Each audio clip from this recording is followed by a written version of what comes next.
Since the dawn of time, stories have played an integral part in being human. Good stories teach lessons, impart morals, try and explain the origins of the universe, and of course, entertain. But some stories spark the imaginations of creators, inspire the courageous and ambitious, fuel the fire within the hearts of explorers, and allow us to see beyond our own reality. These are great stories. So how about this next story? Will it be good? Or will it be great? Let's find out, shall we? Now, suspend your disbelief, broaden your mind, ignite your imagination, and let me tell you a story.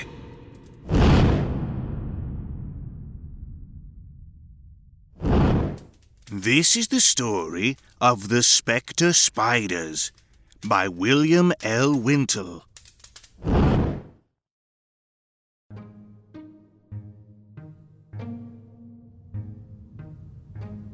The fog hung thickly over London one morning in late autumn. It was not the dense compound of smoke and moisture, pea soup-like in colour and pungent to eyes and nose, that is known as a London peculiar, but a fairly clean and white mist that arose from the river and lay about the streets and squares in great wisps and wreaths and banks. The passing crowd shivered and thought of approaching winter, while a few optimistic souls looked upward to the invisible sky and predicted a warm day when the sun had grown in strength. A little child remarked to a companion that it smelled like washing day, and the comparison was not without its point. It was as if the motor machinery of the metropolis had blown off steam in preparation for a fresh start. People passed one another in the mist like sheeted ghosts and did not speak. Friend failed to recognize friend, or, if he did, he took for granted that the other did not. Apart from the steady rumble of the traffic and long, deep note that the great city gives forth to hearing ears all the day long, the world seemed strangely silent and unfriendly. Certainly this applied with truth to one member of the passing crowd, whose business brought abroad that misty morning when home and the fireside gained an added attraction. Ephraim Goldstein was silent by nature and unfriendly by profession. For him, language was an ingenious device for the concealment of thought. And when there was no special reason for such concealment, why should he trouble to speak? It was not as if people were over-desirous to hear him speak. He was naturally unattractive, and where nature had failed to complete her task, Ephraim had brought it to perfection. A habit of scowling had effectually removed any trace of amiability that might have survived the handicap of evil eyes and unpleasing features.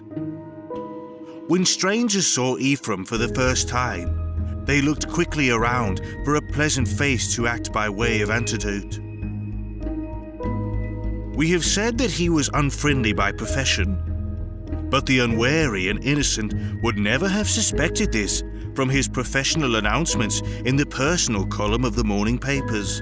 The gentleman of fortune who was wishful, without security or inquiry, to advance godly sums of money to his less fortunate fellow creatures, on nominal terms, and in the most delicate manner possible, was surely giving the best of all proofs of soul entirely immersed in the milk of human kindness. Yet those who had done business with Ephraim spoke of him in terms not usual in the drawing room. Men of affairs who knew the world of finance called him a blood-sucking spider, and Scotland Yard had noted him down as emphatically a wrong-un. Ephraim was not popular with those who knew him. He had, in fact, only one point of character that could be commended. He had never changed his name to Edward Gordon or Edwin Goldsmith. He was born Ephraim Goldstein, and Ephraim Goldstein he was content to remain to the end. A rose by any other name smells just as sweet. But people did not quite express it like that when Ephraim was under discussion. He had not always been a gentleman of fortune, nor had he always been wishful to share his fortune with others. People with inconveniently long memories recalled a youth of like name who got into trouble at Whitechapel for selling kosher fowls, judiciously weighted with sand. And there was also a story about a young man who manipulated 3 thimbles and a pea on Epsom Downs. But why drag in these scandals of the past? In the case of any man, it is unfair to thus search the record of his youth for evidence against him. And in the case of Ephraim, it was quite unnecessary.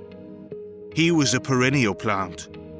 However lurid the past, he blossomed forth afresh every year in renewed vigor and in equally glowing colors. How fortune had come to him seemed to be known by no one save himself. But certainly it had come, for it is difficult to lend money if you do not possess it. And, with its coming, Ephraim had migrated from Whitechapel to Haggerston, then to Kilburn, and finally to Maida Vale, where he now had his abode. But it must not be supposed that he indulged in either ambition or luxury. He was content with a very modest comfort, and lived a simple bachelor existence. But he found a detached villa with some garden behind it more convenient for his purposes than a house in a terrace with an inquisitive neighbour on either side. His visitors came on business and by no means for pleasure, and privacy was as congenial to them as it was to him. The business that had brought him out on this foggy morning was of an unusual character in that it had nothing to do with money-making. In fact, involved spending money to the extent of 2 guineas now, with the probability of further sums, and he did not relish it at all. Ephraim was on his way to Cavendish Square to consult a noted occultist. For some weeks past, he had been troubled with a curious affliction of his sight. He was still on the sunny side of 50, and hitherto he had been very sharp-sighted in more senses than one. But now, something seemed to be going wrong. His vision was perfect during the day, and usually through the evening as well. But twice recently, he had been bothered with a curious optical delusion. On each occasion, he had been sitting quietly, reading after dinner, when something had made him uneasy. It was the same sort of disquiet that he always felt if a cat came into the room.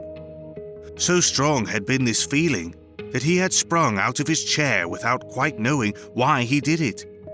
And each time he had fancied that a number of shadows streamed forth from his chair and ran across the carpet to the walls, where they vanished. They were evidently nothing but shadows, for he could see the carpet through them, but they were fairly clear and distinct. They seemed to be about the size of a cricket ball.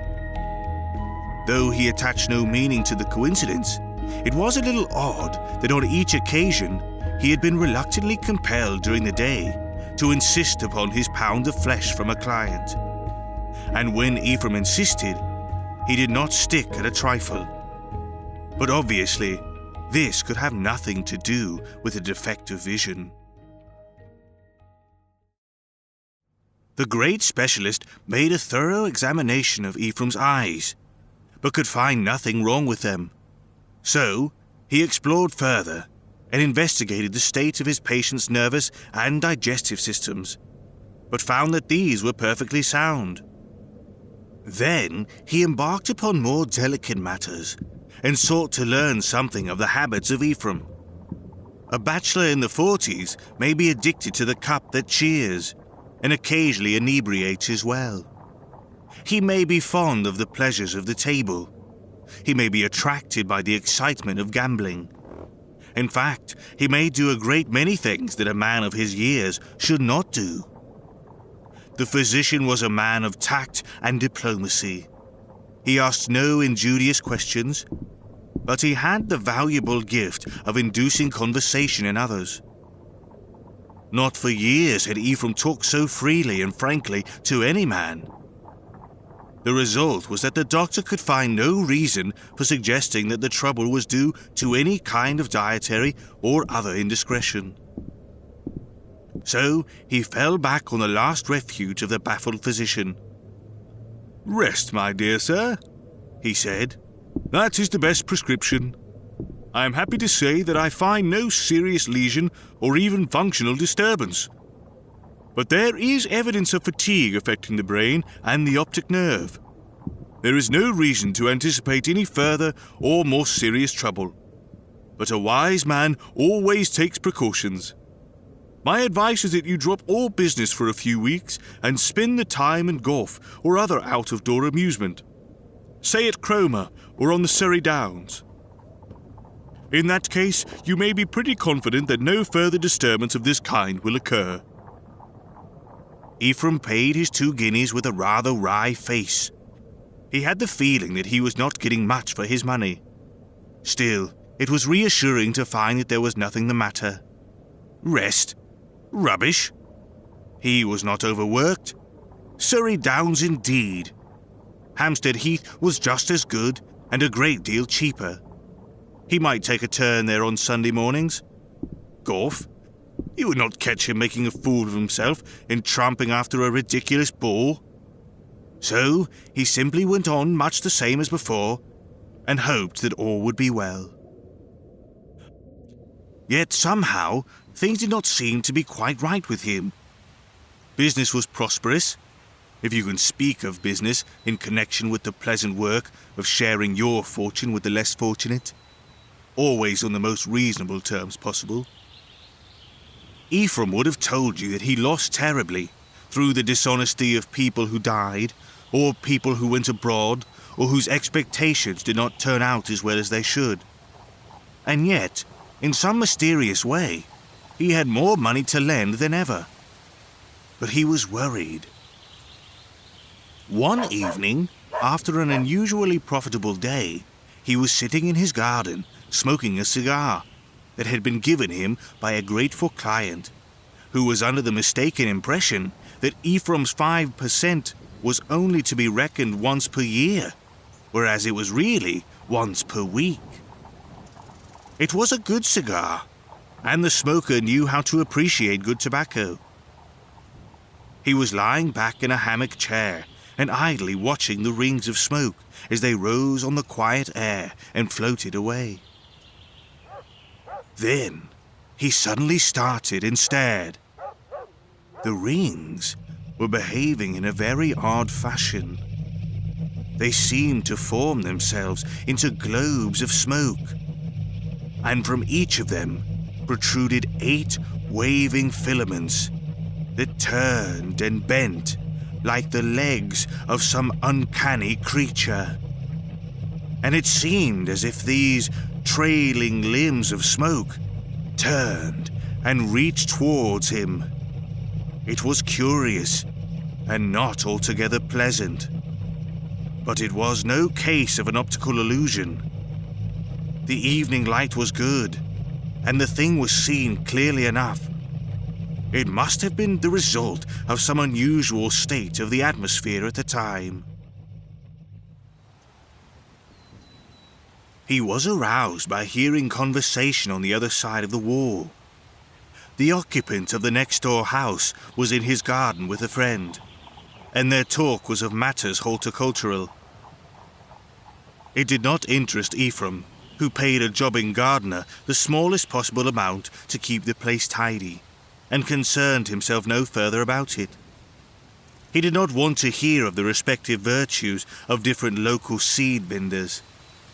But the talk was insistent, and he presently found himself listening against his will. They were talking about spiders. And his neighbor was saying that he had never known such a plague of them, or such large-sized specimens. And he went on to say that they all seemed to come over the wall from Ephraim's side. The listener discovered that his cigar had gone out, and he went indoors in disgust. It was only a few days later when the next thing happened. Ephraim had gone to bed rather earlier than usual, being somewhat tired, but was unable to sleep. For some hours he tossed about warily and angrily, for he usually slept well. And then came a spell of disturbed and restless slumber. Dream after dream passed through his mind, and somehow they all seemed to have something to do with spiders. He thought that he fought his way through dense jungles of web. He walked on masses of soft and yielding bodies that crushed and squished beneath his tread. Multitudinous hairy legs waved to and fro and clung to him. Fanged jaws bit him with the sting of fiery fluids, and gleaming eyes were everywhere, staring at him with a gaze of unmutterable malignancy.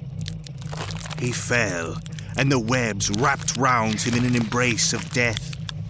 Great woolly creatures flung themselves upon him and suffocated him with their foul stink. Unspeakable things had him in their ghastly grip. He was sinking in an ocean of unimaginable horror. He awoke screaming and sprang out of bed. Something caught him in the face and clung round his head. He groped for the switch and turned on the light. Then he tore off the bandage that blinded him and found that it was a mass of silky threads, like the web that a giant spider might have spun. And, as he got it clear of his eyes, he saw great shadows run up the walls and vanish. They had grown since he saw them first on the carpet. They were now the size of footballs. Ephraim was appalled by the horror of it. Unrestful sleep and persistent nightmares were bad enough, but here was something worse. The silky wisps that still clung about his head were not such stuff as dreams are made of. He wondered if he was going mad. Was the whole thing a hallucination? Could he pull himself together and shake it off? He tried, but the bits of web that waved from his fingers and face were real enough. No dream spider could have spun them. Mere imagination could not have created them. Moreover, he was not a man of imagination. Quite the opposite. He dealt in realities. Real estate was the security he preferred. A stiff glass of brandy and soda pulled him together. He was not addicted to stimulants. It did not pay in his profession. But this was a case that called for special measures. He shook off the obsession and thought there might be something in the golf suggestion after all. And when a client called during the morning to negotiate a little loan, Ephraim drove a shrewd bargain that surprised even himself. The next incident that caused considerable disquiet to the gentleman of fortune seems to have occurred about a month later. He was no lover of animals, but he tolerated the presence of a Scots terrier in the house. It occasionally happened that he had large sums of money on the premises. Not often, but sometimes it could not be helped. And the alert little dog was a good protection against the intrusive burglar. So he treated the animal as a sort of confidential servant, and was, after his fashion, attached to it. If he did not exactly love it, he at any rate appreciated and valued it. He did not even grudge the veterinarian charges when it was ill. At night, the terrier had the run of the house, but usually slept on a mat outside Ephraim's door. On this particular occasion, Ephraim dreamed that he had fallen over the dog, and that it gave a loud yelp of pain. So vivid was the impression that it woke him, and the cry of the animal seemed to still linger on his ear. It was as if the terrier outside the door had really cried out. He listened, but all was quiet, save for a curious clicking and sucking sound that he heard at intervals. It seemed to come from just outside the door, but that could not be, for the dog would have been roused and would have given the alarm if anything was wrong. So he presently went to sleep again, and did not wake until his usual time for rising.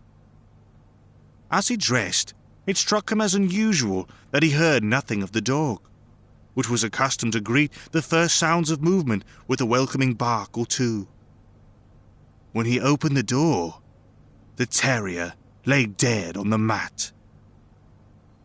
Ephraim was first shocked, then grieved, and next alarmed. He was shocked because it was simply natural to be shocked under the circumstances. He was grieved because it then dawned upon him that he was more fond of the animal than he could have believed possible. And he was alarmed because he knew that the mysterious death of a watchdog is often the preliminary to a burglary.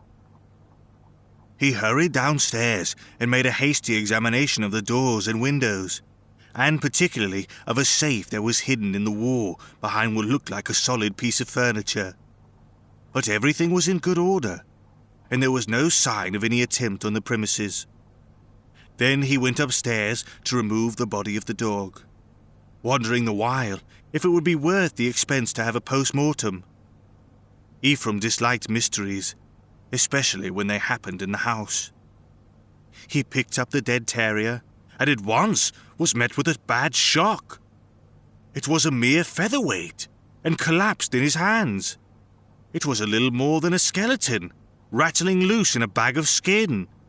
It had been simply sucked dry. He dropped it in horror, and as he did so, found some silky threads clinging to his hands.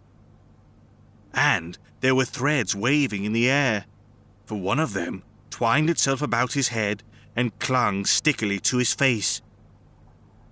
And then something fell with a soft thud on the floor behind him, and he turned just in time to see a shadow dart to the wall and disappear. He had seen that shadow form before, but it somehow seemed to be less shadowy and more substantial now. It seems to have been about this time that a rumor circulated in Maida Vale that a monkey had escaped from the zoological gardens in Regent's Park and had been seen climbing on Ephraim's house. It was first seen early in the morning by a milkman, who mentioned it to a policeman, and soon afterwards by a housemaid who was cleaning the steps of a house opposite. It was rather a dark and misty morning, which doubtless accounts for a certain vagueness in the descriptions of the animal. But, so far as they were, all the descriptions agreed.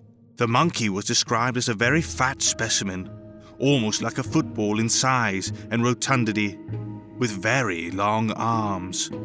It was covered with thick, glossy black hair, and was seen to climb up the front of the house and enter by an open window. The milkman, who was fond of reading, said that he had thought it was a spider monkey, but his only reason for this seems to have been some fancied resemblance to a very large spider. Later in the morning, the policeman called on Ephraim to mention the matter, and to ask if the monkey was still there. His reception was not polite, and he retired in disorder. Then he rang up the zoological gardens, but was informed that they knew nothing about it. The incident was duly recorded at the police station, and there it ended, for no more was ever heard of it. But another occurrence in the following week gave rise to much more talk, especially among the ladies of the neighborhood. The empty skin of a valuable Persian cat was found in the shrubbery of the house next to Ephraim's. Empty. That is, except for the bones of the animal. The skin was quite fresh, as it well might be, for the cat had been seen alive the evening before. the mystery formed a 9 days wonder and was never solved until an even more shocking mystery came to keep it company. The cat's skin had been sucked dry, and the local theory was that a stoat or another beast of prey had escaped from the zoo and had done the dire deed. But it was proved that no such escape had occurred, and there the matter had to stop. Although it seems to have no significance, it may be well to place on record a trifling incident that happened a week or two later. A collector for some charitable institution called upon Ephraim under the mistaken impression that he was a person who wanted to get rid of his money. He was speedily undeceived and was only in the house for a few minutes. But he told his wife afterward that Mr. Goldstein was evidently a great cat fancier, for he had noticed several fine black Persians curled up asleep in the house. But it was curious that they were all in the darkest and most obscure corners, where they could not be seen very clearly. He had made some passing reference to them to Mr. Goldstein, who did not seem to understand him. Indeed, he stared at him as though he thought him the worse for drink. Another incident at this time was made the subject of remark among Ephraim's neighbors. For reasons best known to himself, he had long been in the habit of sleeping with a loaded revolver at his bedside. And one morning, about daybreak, the sound of a shot was heard. The police were quickly on the spot and insisted upon entering the house. Ephraim assured them that the weapon had been accidentally discharged through being dropped on the floor. And, after asking to see his gun license, the police departed. But what had really happened was much more interesting. Ephraim had woke up without apparent cause, but with a vague sense of danger, and was just in time to see a round black body, covered with a dense coat of hair, climb up the foot of his bed and make its way cautiously towards his face. It was a gigantic spider, and its 8 gleaming eyes blazed with lambent green light like a cluster of sinister opals. He was paralyzed with horror. Then, summoning all his force of will, he snatched up the revolver and fired. The flash and the noise of the report dazed him for a moment, and when he saw clearly again, the spider was gone. He must have hit it, for he fired point blank, but it had left no sign. It was just as well, for otherwise his tale would not have passed muster with the police.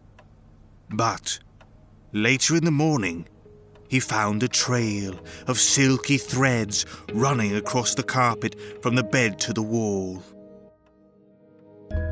But the end was very near now. Only a few days later, the police were again in the house.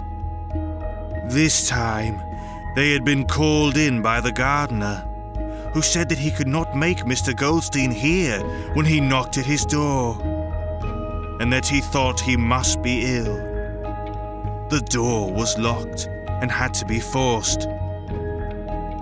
What the police found had better not be described. At the funeral, the undertaker's men said they had never carried a man who weighed so little for his size.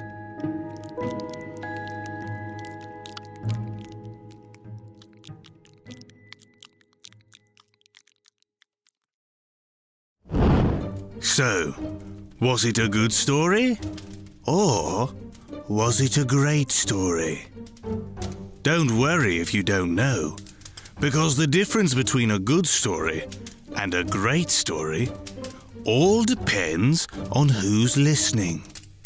So, whether they're heard round the fire, read in the pages of a book, acted out in a play, or simply absorbed with the inventions of the era, stories will continue to shape us as long as we keep listening. Now, ask yourself, did this story shape you? Until next time, if you'll have me, and if you will, let me tell you a story. Let Me Tell You a Story is a Railcar Studios production. For more information on the show and how you too can become a storyteller, visit lmtys.com.